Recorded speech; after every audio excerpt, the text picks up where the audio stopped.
პრინციპები. ეს ინტერნაციონალური ბრენდი 400-ზე მეტ მაღაზიას ფლობს მთელს სახელმწიფოს. გახმარების არავინ ამაზე პასუხისმგებელი. Mobilis ერთწლიანი კონსულტაცია იმედიერისგან. ეს თუმცა თბილისის ავტოშოუს და თავადი ის არის. როგორ არა თუ? გაკითხარი.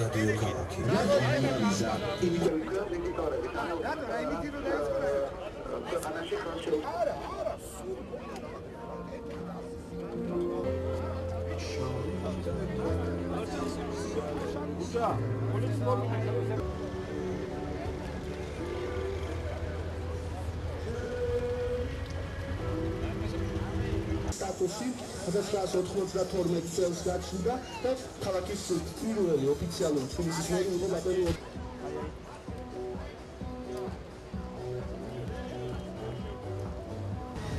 ეხა შეუკრავი იქნება და ამოკრავდება არა ვეთი უკეთია ეს და ვეთი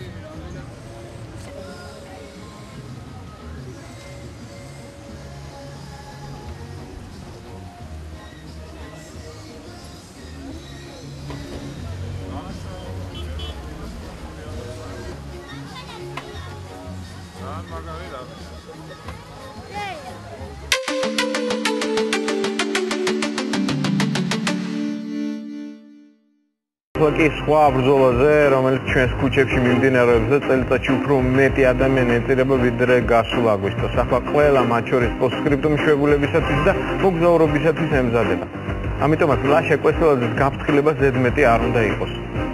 ნუ იქცევით პოტენციურ მკვლელად და სხვერპლად, დაიცავით მოძრაობის წესები და გაიკეთეთ უსაფრთხოების ღვედი. საჯარიმო ანუ სპეცავტოსადგომი ნომერი 23. აქ დაჯარიმებული და ნაავარიები ტრანსპორტი მოაქვთ. თუ მანქანებს ყურადღებით დაათვალიერებთ, უბედური შემთხვევების მიზეზებს ადვილად დაინახავთ. საჯარიმოზე სასწრაფო დახმარების მანქანა დგას, რომელიც როგორც ჩანს, ფეხით მოსიარულეს დაეჯახა.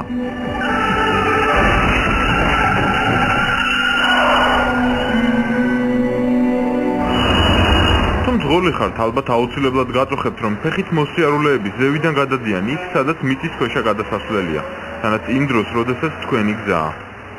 როგორ გგონიათ, რა შეიძლება მოხდეს ახლა?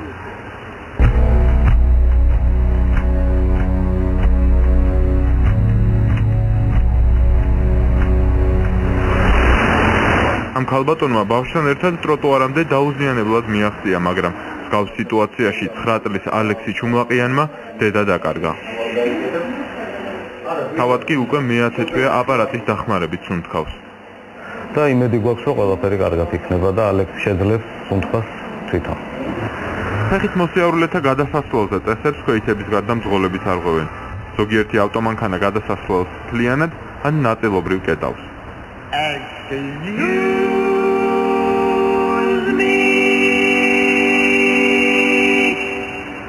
იმისთვის, რომ ფეხით მოსიარულე გადასასვლელზე უსაფრთხოდ გადავიდეს, შუქნიშნის წითელი ფერის ანთებისთანავე ავტომანქანების ძეგლხასთან უნდა შეჩერდნენ.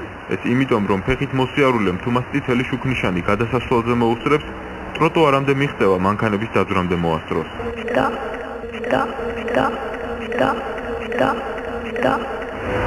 თამარაშვილის ქუჩის კუთხეში, სადაც მანქანები მარჯვნივ, ყაზბეგის გამზირზე უხვევენ, არასწორად დარეგულირებული შუქნიშნის გამო მოძრაობა ერთდროულად ქვეითისათვისაც ნებადართულია და მარჯვნივ მოძრავი ტრანსპორტისთვისაც. ტექნიკური ხარვეზია, რომელიც ალბათ გამოსწორება საჭიროებს და გამოსწორდება კიდევ.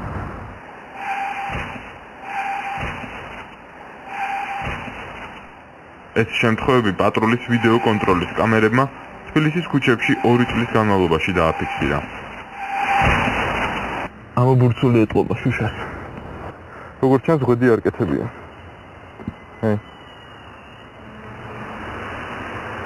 ღვედის გაკეთება ქალაქში არც არის სავალდებულო.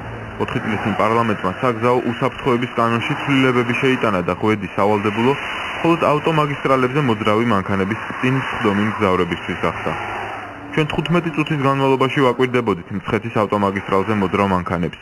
რამდენიმე შემთხვევაში გავარჩიეთ, რომ მგზავრებს ღვედი არ ეკეთებთ. ქალაქში მოძრაობისას ბავშვი მძღოლის გვერდით ან მგზავრის კალთაში ასევე აკრძალულია. ჟურნალისტიკის კავკასიური სკოლის სტუდენტებმა ამ ქალბატონს ჰკითხეს. თქვენ არ გიფიქრეთ იმაზე, რომ შეიძლება ვთქვათ, რაიმე დაუშავდეს ბავშვს? თავს მიარტყავს. შემდეგ მას აჩვენებენ ამ კადრებს. გახდება, როდესაც მგზავრს კალთაში ბავშვი უზის. ხვედი არ უკეთია და მანქანა საათში მხოლოდ 39 კილომეტრით მოძრაობს. როგორ ფიქრობთ, საჭიროა თუ არა ქალაქში მგზავრობის დროსაც შეიკრათ უსაფრთხოების ხვედი? იმის მიუხედავად, რომ ამას კანონი არ გავალდებულებს. ქალაქში რა საჭიროა ხვედი? ქალაქში არ მოძრაობს, ხვედები გაიგებს. საათი სწრაფით მოძრაობს. ქალაქში სუდიდი მოძრაობს 60 კილომეტრ. თუ არაფერი მაგალებს.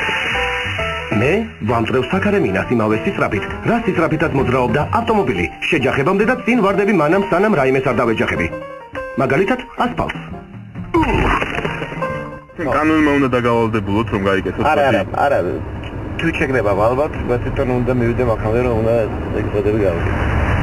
საქართველოს საგზაო უსაფრთხოების სტრატეგიაში წერია, რომ შესაძლოა უსაფრთხოების ხვედების გამოყენება მომავალში ქალაქშიც სავალდებულო გახდეს. თუმცა სტრატეგიის თანახმად ამ საკითხს მანამდე შესწავლა სჭირდება. ამის საჭიროების შესწავლისთვის რა გაკეთდა? ეხლა კეთდება, ეხლა მუშაობს სამოქმედო გეგმა, მეცნიერებაში იქნება. ამ სამოქმედო გეგმაში იქნება გაწერილი. რომ შესაძლოა იმ კვლევის შედეგება მოხდეს ისეთი სურათი, რომ აუცილებელი გახდეს, რომ 60-ზე ხვედის გამოყენება სავალდებულო იყოს. გამსახურდიას გამზირზე ჩვენ ერთი მანქანა შევნიშნეთ, რომლის მგზავრებსაც უსაფრთხოების ხვედები ეკეთათ. მანქანას დიპლომატიური ნომრები ჰქონდა. საჯარიმოზე მდგომი ბევრი ნაავარიები მანქანა იმდენად არის დაზიანებული, რომ ადვილად დაასკვნით. საბედისწერო შემთხვევებში მძღოლები გადაჭარბებული სიჩქარით მოძრაობდნენ. ამ მანქანებით ერთმანეთს შეეჯახდნენ კურბან გამზა და ზურაბ გელაძე. კურბან გამზა სიმდღეს 50 წელი შეუსრულდა. ორივე მძღოლი დაიღუპა. ეს კიდევ სხვა შემთხვევაა. 9 წლის გიორგი ქაჯაიას აღარ ახსოვს რა მოხდა. ნათესავები ხვებიან, რომ მარტვილის რაიონში მანქანას დიდი სისწრაფით მომავალი ავტომობილი შეეჯახა. გიორგის ჯერ არ ეუბნებიან, რომ დედა, ბებია და ბიძა ცოცხლები აღარ ჰყავს. მისი თანატოლი სამი ნათესავი კი მძიმედ დაშავდა. საჯარიმოზე მოტოციკლეტებიც აწყვია, ზოგი ნაავარიებია.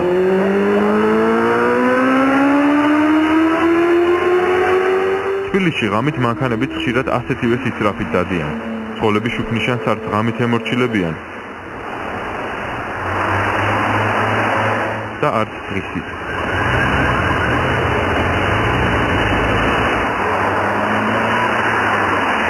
საპატრულო პოლიციის მონაცემებით საქართველოში ბოლო წელიწადნახევრის განმავლობაში ავტოსაგზაო შემთხვევების შედეგად 1212 ადამიანი გარდაიცვალა.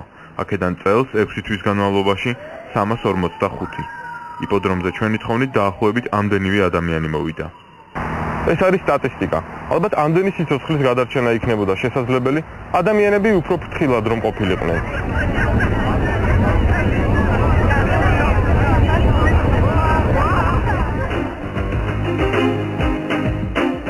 თქვენ გონიათ ან გჯერათ, რომ ეს თვით შეგნებით გამოსწორდება.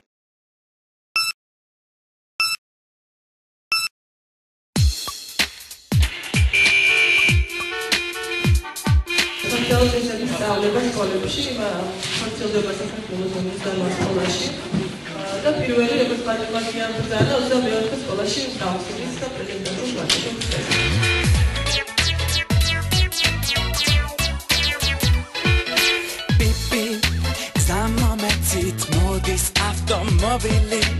გელოდები ჩვენი მოვიზირის მთავარი მონაწილეები არიან ბავშვები, რომლებმაც საკუთარი ინიციატივით, საკუთარი ფანტაზიის ჩართვით, რაც მთავარია, მათ დადგეს რამოდენიმე სიტუაცია, რომელიც უნდა რომ იჩვენონ, მთელი კვირაში რომ მოყვნენ ისინი. მოდის ავტო, პიპ, განამარტომ ძველი მე ვარ ნამდვილი, პიპ, გაიწიეთ, პიპ, სამომეთით მოდის ავტომობილი.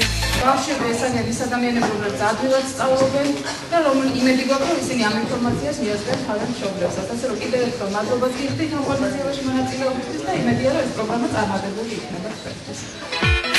დილა საჭიროა კონდეს თვალი მახვილი, იცი სადის მართვა სულ არ არის სტაბილი.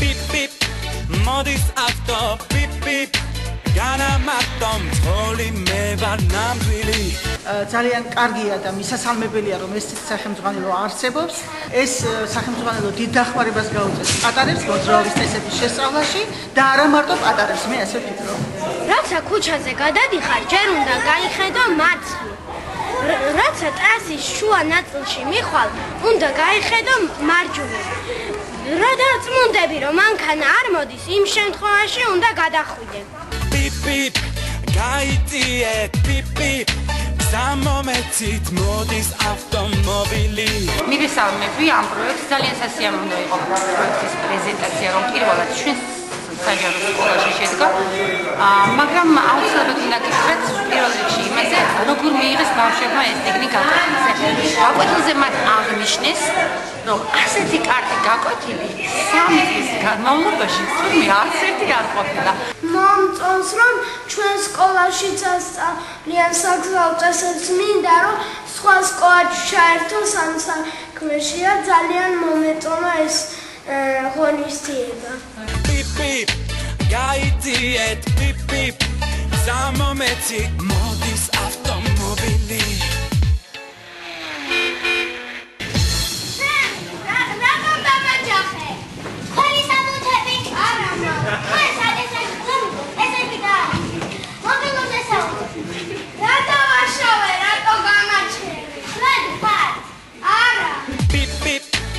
მოდის ავტო pip pip განამარტომ თოლი მე ვარ ნამდვილი pip pip გაიწიეთ pip pip სამომეცით მოდის ავტომობილი ძალიან მომწონს რომ ჩვენ სკოლაში ასწავლიან საგზაო უსაფრთხოების წესებს ეს ჩემს შვილს დაეხმარება ყოველდღიურ ცხოვრებაში